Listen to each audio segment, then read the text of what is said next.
Hi everyone, and welcome back to the podcast We Are Selling.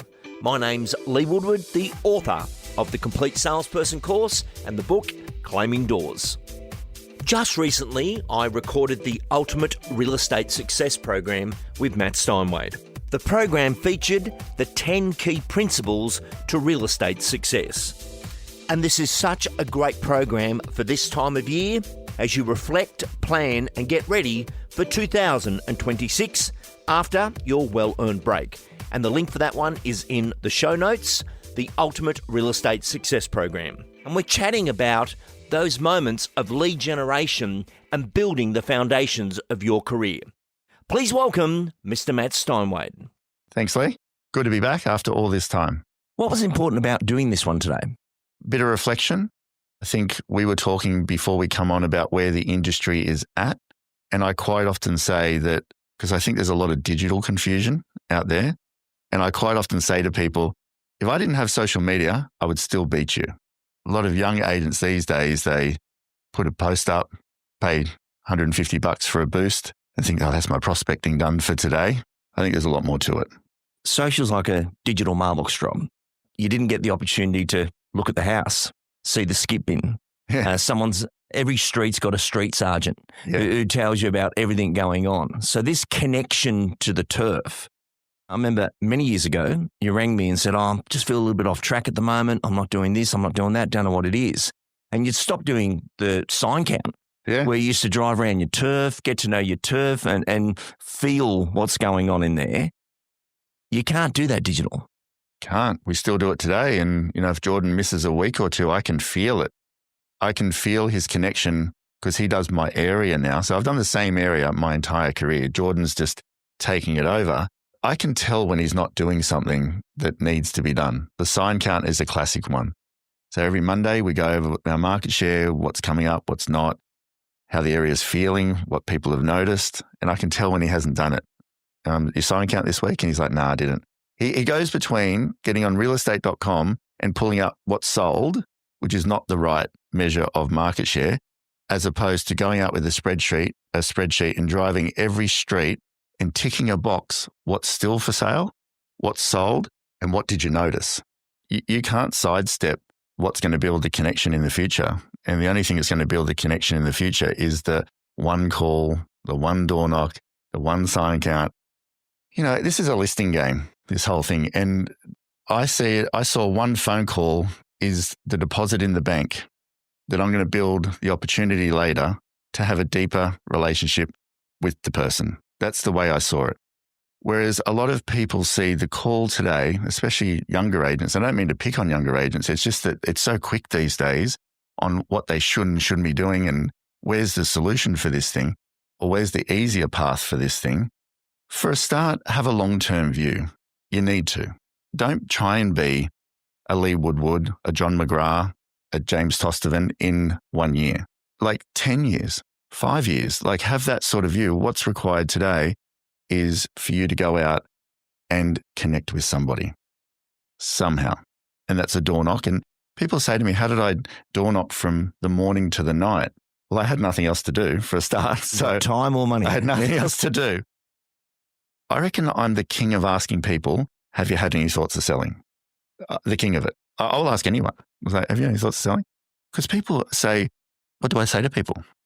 And they want something to give to them.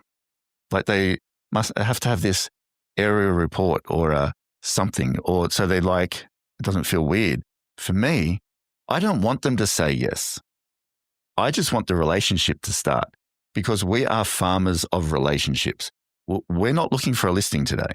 I know we've got a list and I know we've got to sell. When I go out and prospect, I'm literally building the emotional bank in that person for the future. So when they do want to sell, I'm so far ahead of the competition that it's going to be hard for me to lose that listing. I saw that very early on in my career. So we're going to talk about farm areas and all this sort of stuff. I don't use a computer. I don't have one. I used complete data for my entire career. But I found over time, I didn't need one later. Earlier, most of my career I did. Even Jordan, last week said when he puts stuff in a database, he forgets them. And I understand that. So once it goes into the computer world, yes, the computer's telling you to do stuff. I just have a book and I just write their names down, hot list, and what I did today, what I didn't do today. That's it. Like I know it sounds very simple and there's a million other things that I do, but I think people they overlook the stuff. It's difficult. Like you said, simple and difficult. Is that what you said? Well, simple's difficult. Simple's difficult, yes. Because I made a point of owning a portion of the day to go out and continue building relationships in my core area. Non-negotiable. Every day. 40 connects. As you know, Lee, you've been my coach for decades. 40 connects a day was non-negotiable in my world. Then 40 thank you cards, then hand-delivered letters. You can't do that through technology. But when people see you there and say, hey, Lee, it's Matt, have you had any thoughts of selling? And they're looking you in the eyes.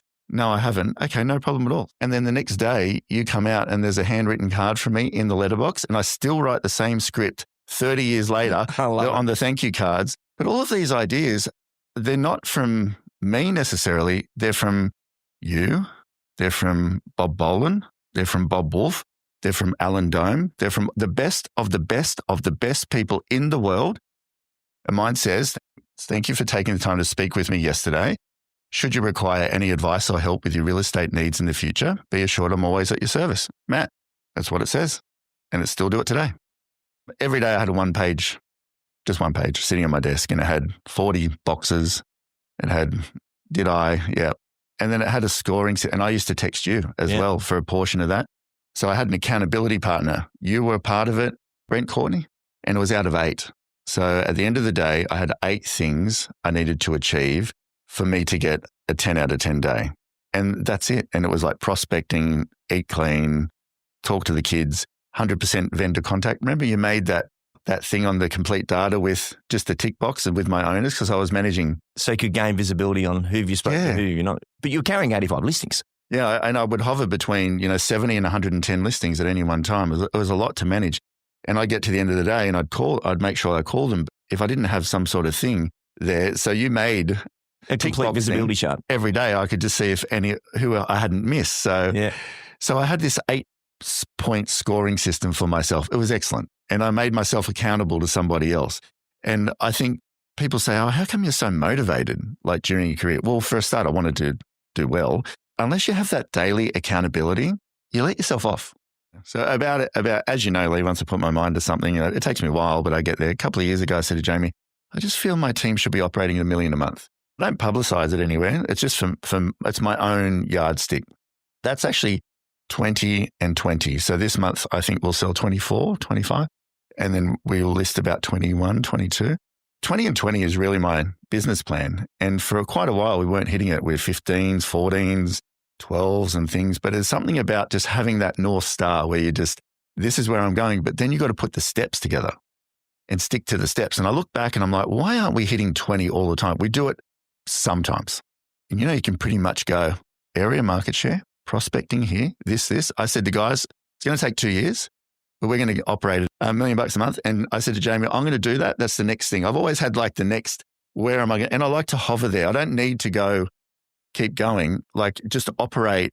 I mean, you probably remember when I wanted to list just 5 and 5 consistently, but get there and then be consistent. Matt, one of the hardest things about someone like yourself is you make it look easy. And I think a lot of the leverage agents think, oh, yeah, you do that and 20 people want to list with you. So how good's this? I'll go and order my car. That's what they think.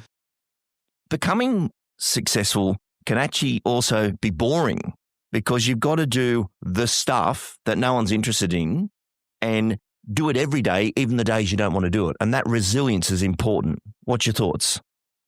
Well, I think this is the industry, really. Everything about it is exactly what you're saying now. The delayed gratification or delayed result, because people don't sell their house every 5 minutes. 7-year process, 10-year process. Developing the discipline, it's a very delicate balance because you've got to get results. I reckon it's the management's problem. I reckon management are the issue because I think most managers don't actually know how to work an area. Mm-hmm. They've never done it themselves. And they put pressure on people to get results. And they should be putting pressure on people to nurture relationships. That's what I feel. Beautiful. I would like things managed with myself is, did you start or nurture 30 relationships today, 20 relationships? Pick a number that's doable for the person. Everyone's different here. They don't need to do 40. And even when people go in and they're making 100 calls a day, like that was a part of real estate psychology before, but it's what are the 100 calls? Because working a designated area is the actual secret to success in real estate. Anyone can make 100 calls and speak to no one, making a connection. And this one right now, this thinking is so important. And you're right. The long-term view of it and then the disciplines around it, which brings me to another question I have for you. Everyone used to have the ideal week. And in the original system, we had the template of the ideal week and that those visuals are there for people. And it's important to see what you picked as your ideal week. Today, Matt, it's more patterns to your week, the certain patterns that you have. And today, doing what you do, and we'll talk about your patterns separately. Why is it important in making the commitment required? We've got to make a commitment to have patterns to our week. Why is that important? I reckon in the evolution over the last 30 odd years, close to 30 years, I just focus on the day now. Today, I'm here with you and I make sure everything works around it. I don't know what's happening on Friday and I don't want to know what's happening on Friday. The end of today, I'll know tomorrow sort of where my time fits. I have this saying, don't delete it, move it. So you have a few key things. These days, health is very important to me. So, and I wish it was earlier on. I would have probably not burnt out. I saw you go through 5 burnouts. Yeah, exactly. And it was really like to the point where I just wanted to leave real estate. So tomorrow, when that comes, I could get today done with, a bit of mental space around things and eating and health and all the things that are important, prospecting, whatever that is for you. And then tomorrow I can look at it and go, let's say someone wants, like today, I had to be here at 10 o'clock. So nothing would override this today, but my prospecting needs to move then. Because if prospecting is at 10, we are so quick to delete things, Lee. And it's the things that, it's madness because the things that agents quite often delete are the things that are going to build tomorrow's business. That is the most important appointment in your diary, along with health. That's what I think. The ideal week is gone for me now. The ideal day is everything, but you've got to own this space. They're bookings. I said, I actually did 6 market opinions in one day once. And you said to me, I text you. And I said, I did 6 market opinions today. And you went, that's no good. Overload. I was like, what do you mean? I was like thinking to myself, I'm killing it. That's overload. That's way too much. And it's obviously I kept going, like being busy. It means more to me today than it did then. You can't operate at peak state. You can't be present. You can't. It's more like, how good am I doing this? Whereas if I had 2 today and I could be totally present, game on, and everything leading up to it's perfect, not rushed, not, falling out of your car, dropping your phone on the way and all of anxiety filled, you're probably going to win that business, or they'll remember your energy signature for the future because you'll be right there. And Matt, as you become a seasoned professional, it's amazing how calm you can be. It's like you're watching one of those fighting scenes and it all slows down. Yeah, and everyone the can Matrix. see. Yeah, because you've seen it right, wrong, different, burnout, hours, 50 coffees a day to try and stay up. That being there for the owner. Can I talk about this discipline part? These days, people often say to me, you're so disciplined. And I've always sort of been like that, sort of, when I've wanted something. It's like an ice bath. If you have an ice bath and you're rushed, you'll spend every minute trying to get out of there. If you mentally prepare that you've got your 6 minutes for the ice bath and you put yourself in the zone before it, you'll actually find it not easy, because mine's -1 with a circulator. It's very hard to do. Even the guy that makes the ice baths go, mate, you don't leave the circulator on. I do, because I want it to be as hard as possible. Because when you go in an ice bath, your body forms a barrier, like a heat barrier. If it's still. I'll take your word on this. Yeah. And I used to do that for years. And I'm like, I'm so good at this. But when the circulator's on, I've got this great model one. They hand make it, these engineers. The circulator's so hard. But if you're rushed, your mind is like not there. But if you're totally present. You're pretending to do it. Yeah. If you know I actually won't do a 6-minute one if I'm not totally present, because it's sort of not the same. But if I have a good sleep, do my breathing, bit of space. Like if someone's crying in the house, I'll just jump in and jump out after a minute or two because it's not worth it. But if I lead up with a flow in my peak energy state in the zone, it's actually, you can feel the gravity of it. You can feel like it's different. It's so much more powerful. And I treat every appointment like that now. Preparation for your health, preparation for your appointment. The future belongs to the prepared. And this is where I mention becoming successful can be boring because there's certain stuff you just got to lock in and do. When we talk about making the commitment required, the preparation, in the first program, you talked about learning to say no. And Matt, people want you to travel all over the country, fly on planes, do this, could you do that? There's no way you could do what you do without the power of no. You got to own the time. I have a saying, 1 hour a day will change your career, 2 hours a day will change your life. You know how many people have their phone? It's like now I'm recording. My phone's over there. I'm not even looking at the thing. It's just over there. I don't have to think about it. But when you're prospecting, so many agents have their phone on. They're in the middle of they make 2 calls. Their phone rings. They answer that. They do whatever. They're fluffing around. They're talking to somebody else. The hour goes. They made 5 calls. It's the most important function in real estate. So that commitment to yourself, if you don't own your time, everybody else will. Owning that space of time, whatever it is, I reckon it's the reason that your energy is going to be on or it's not. So we can give that some context now, and it's a commitment list. It's not that you book out time and it's a fake booking. You know, people do the reoccurring booking, but it's not real. And they go, I know it's not real. Yeah. Makes yourself feel good in the moment when they do that. It's like you only have so much time in the day. The question really is, what do you want to become? Like, that's really the question. If you want to become, just an average performer that doesn't really have a lot of ambition, well, you can sort of be very loose with your time. If you want to become one of the top in your field or the company, it's going to take a lot of commitment. So it's like when people ask me to lunch, I actually say to them, coffee. Coffee's a great one. Would you go coffee? I say, I don't drink coffee with anyone. That's what I say to them. And they go, oh, right, okay. I said, no, not at all. You can call me, no problem whatsoever, and whatever you need. We can do the same on a phone call. I don't want to sit there because a 5-minute coffee turns into a half an hour counseling session. And then you've got to get your own mind back. And then you've got to go back again. I've only got this much time to exchange in a day. And it's got less because I have more responsibilities outside of work, but I still want to perform the same. Try and work that out. So I work literally between 10 and 2. They're where I want to do my appointments. I've got an appointment sitting on my phone from last night. They said, I want to see you at 8:30 Wednesday morning, next Wednesday. Text him back and said, I'll call you in the morning. And I'm going to ring him and say, I don't do appointments at 8:30. Now, you've got to get a part of your career where you can do that. Yep. And the builder and architect will still go. But I'm going to say to him, I've got a commitment at home I just can't change. Yeah, I have a full day. That's it. You got to manage it in the best possible way. But I like people knowing that I just don't go to things. I like it. That's a choice. It's completely up to you. But if you want to be the best in your field or the best you can be, there'd be nothing worse than later on going, I could have done that. And you should have done anything. Which brings me up to an interesting point, and both of us have had a lot of experience in this one. But my point here is, are you allowed to be successful?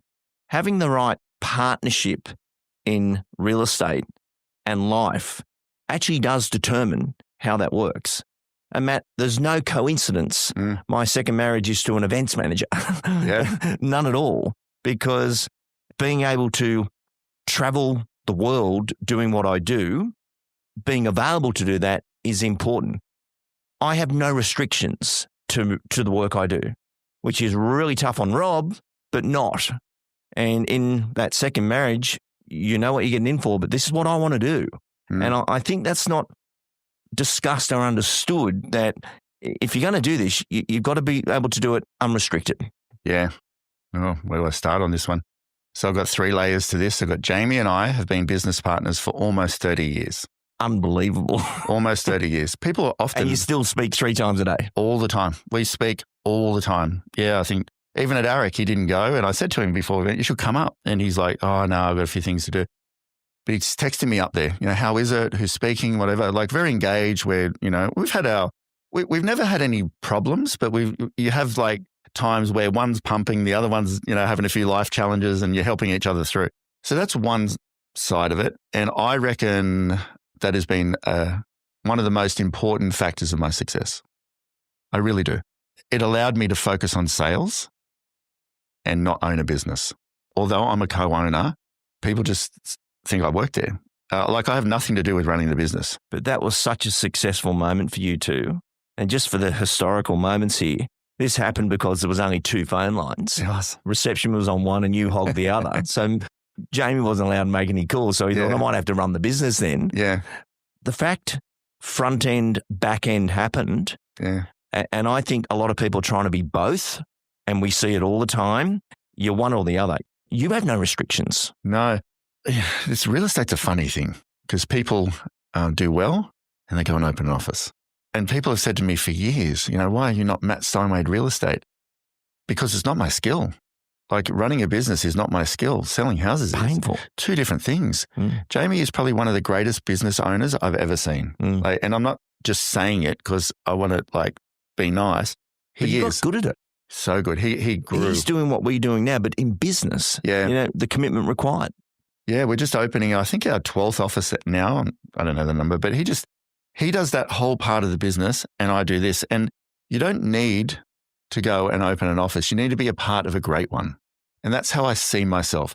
No one in the business sees me as the boss. They see me as a great salesperson. Jamie is the CEO, the boss. We've got a couple hundred people and I'm good with that. And I'm acutely aware of my strengths. It's like it's like me liking food and going open a restaurant. I don't know how to cook. Just because I like food doesn't mean I know how to cook. I'm good at sales. I'm very good at sales. And I was really aware of that. But what that has done is allowed me to form another partnership is my team in the office. Me, Trev and Jordan are equal partners in the team. And we have people that work with us like Ash and Lisa and 2 buyer agents. So it's like a mini business within the business. It is. It's amazing. A real estate practice. It is. So my job is to lead. I can lead by example. That's sort of my leadership quality. Do this, run here, let's go this way, la, la, la, la. That's a skill in itself, but different than running a real estate company. And because they both take a lot of time, but because I'm listing and selling from the front, they get inspired to work with me because of that. So I can do that. And then there's the home relationship. I've been married 3 times. One, I was very young, Shelley, who I was with for 16 years, who you knew very well. And then Tara, who's 22 years younger than me, and we have a almost 2-year-old. I have 7 kids. So it's been a long journey for me, but you're right. Tara allows me to run. And I'm a bit of a racehorse. I like running. If I was with someone who was restricting, if I was with someone who was restricting me, I don't think I'd perform the same. I'll leave this topic here because a lot of people know what we're discussing.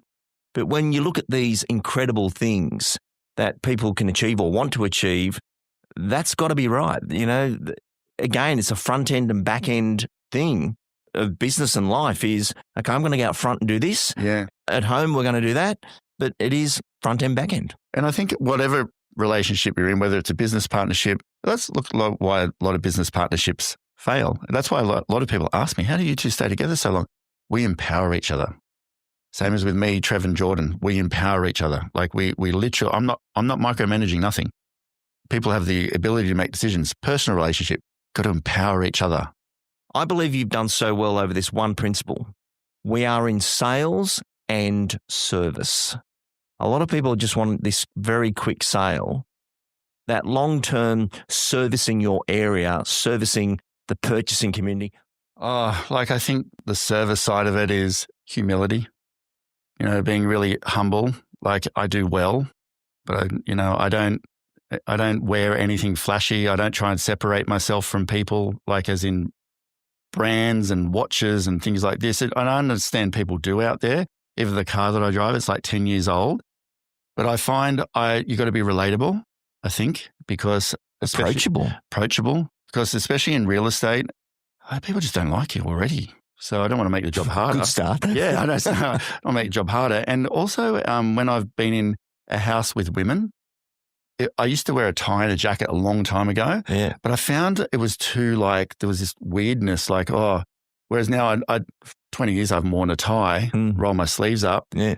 Just want to make it more casual. So I think the service roll side, your sleeves up is always interesting because that means I want to get to work. Yeah. Well, roll your sleeves up and I'm going to get stuck into it. And I've never really chased the outcome. I've always chased the process. Like I've always chased I just want this person to know I'm right in there with them. So I've just probably taken we just sold a beachfront for 11.5 million. And I said to the owner, don't worry, I'm not going to promote it anywhere. He goes, oh, really? He goes, mate, that's amazing. I said, yeah, I'm not going to. I know what's important to you. And he goes, mate, we're going to do so much business. Discretion? Yeah. And Jordan's like, oh, where can we put it? And I'm like, nowhere. Bunting, sausage sizzle. And it's like what, Tom Panos talks about agents putting stuff up and writing, sold in 3 days winning. And it is true. Like, I think I'm the only agent in Australia that doesn't promote real estate. On my Instagram, I don't have anything real estate on there. But I don't know why that is. But there's something about that megaphone screaming at people how amazing you are, or just taking care of them. And I think that taking care of them, whether it's gingerbread houses, whether it's like the Easter thing, I've spent so many years dropping gingerbread houses off to people at Christmas. The first Easter I gave Jordan, like I'm not doing it now. And we do the gingerbread houses, but this Easter I didn't do it. And I just thought I'll let the team do it. Not one Easter bunny got dropped off. Oh, no way. Not one. Not one. You're over that. Not one. And I said to Jordan, well, that's a huge miss. I spent my career building this one Easter bunny at a time. And he's like, that's a good name for a book. Yeah. And he's like, yeah, gee. I said, well, why didn't you do it? He goes, oh, I don't know. I was just too busy. I said, mate, it's just you don't care. And it's not that he doesn't care. He does. But people end up doing okay than caring about themselves more. We all do. But I just want people to say, wow, the Manuel story, which part of the stuff, everything that I have is because of you, Lee. And like this, if I didn't go to that conference that day, I would never have met Manuel, a doorman who would have got paid, what, $40 an hour. I have told that story for 20 years to tens and tens and tens, even not last Eric, the one before, I told it there as well. And he messaged me on Instagram. Wow. Yeah, he did. Oh, how cool. And he's just retired. Wow. Yeah. So, and his daughter messaged me. But here we go. He loved to serve. It wasn't on the bellboy. Jacques Stapel was the doorman of the Hilton. Yeah. And Jacques was a big wrestler. He looked big on the door. And he beautiful guy. I sold his home in Beacon Hill. You'd walk in the door and it would trigger music of beautiful music, and you go up the stairs and you walk up the stairs and there'd be pictures of Mickey Rooney, Sylvester Stallone, the most famous people in the world that I know from movies. But if they were in Sydney, they all stay with Jacques. And he'd get tickets here, tickets there. And when he retired, he was offered quite a lot of money to share his stories. Jacques never talks. Yeah. And everyone would stay there because he was there and they, hey, mate, I know there's no tickets for the game. Can you get me tickets? Jacques get you tickets. Yeah. And he just had this world. Trust and service. But Jacques loves serving people. There's a thing years ago. I hate to quote you all the time, but there's so many gold nuggets here that I spent my career learning from you. And then I was the executor. Yep. I'd hear it and I'd execute. I'd literally walk out of one of your seminars and I'd be like, go and do this thing. And you said something many years ago. You said relationships equal more dollars for the owner. They do. It's true. And I've never forgotten it. Relationships equal more dollars for the owner. And I saw it as that. The better my relationship is with someone, the more I can guide them, the better the price for the owner. I've never really, even though I talk about fees and things like this as in what we want to write, I've never focused on it. Like I use it as a mark. Yeah. I don't use it as a measure. And I use the measure on, did this feel real good doing this, selling this owner's home? Like at the end, they go to bed going, even if the price wasn't great, sometimes the prices aren't great, but I like them to feel, I could feel it. I'm like, do they know I've done everything possible? Yeah, best outcome. Best outcome. And you'll never see a purchaser pay their greatest price to an agent they dislike. Totally. I've seen ladies, and I actually mentioned this in the original audio, there was a lady with me one day, see that sign? I just will never buy a home off that company because the way the agent had made her feel, but she might be the right buyer for that property. Yep.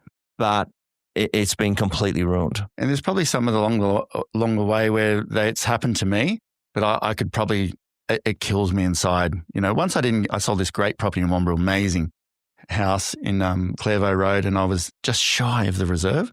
So I just said, I'll just take $10,000. I didn't have to. I'll just take $10,000 off. And Jamie goes, why did you do that? And I'm like, I just didn't feel right about it. But it was a great price anyway. The reserve was a little bit high. He goes, mate, really? I'm like, I just wanted them to show. Jamie. I was like, well, I just wanted them to, he's the opposite. I just said, I just wanted them to know that I did everything possible, and I think that's how I forged my career. Mr. Matt Steinwede, thank you for joining us on We Are Selling.